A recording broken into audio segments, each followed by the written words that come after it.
Good morning, and we return to this place. It has been a while. We've been traveling the holidays. Good morning, I'm Armstrong Williams, www.armstrongwilliams.com.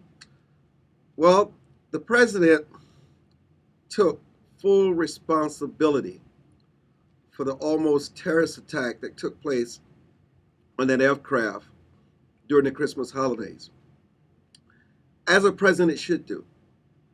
The president gets all the credit, but yet when something goes wrong, they get all the blame.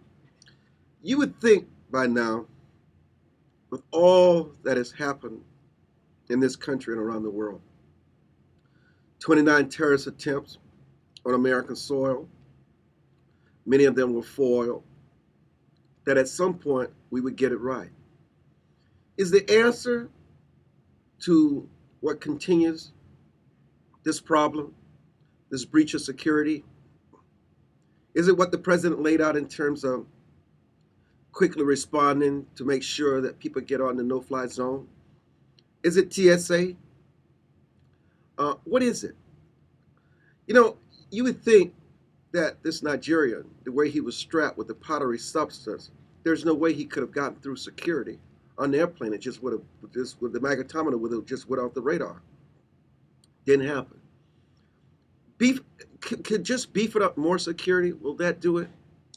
I just don't know. I tell you, I do believe, for the most part, that people are intimidated going to the airport about the fact that they could possibly get caught if they were trying to take a weapon on an aircraft, or if they were bent on trying to detonate explosives on an airplane.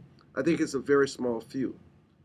But the Nigerians showed us there are people who are willing to attempt. The thing about this Nigerian, I mean, people are wondering why it did not explode. He was ignorant. He was a rookie, an amateur, had no experience, and obviously he wasn't well trained. And maybe some people just thought he was innocent. It's why they moved him along to get him on that aircraft. But imagine if you had someone much more sophisticated, well trained, knew exactly what they were doing. What blows me away is that the flight from Amsterdam to Detroit, how this kid was putting everything together to bring about the explosives, and how there was smoke and people smelled fire, and how long it took the passengers to react. I just find that amazing, that it wasn't until the pilot announced that they were about to land that he was about to do his dastardly deed, and people realized something was going on.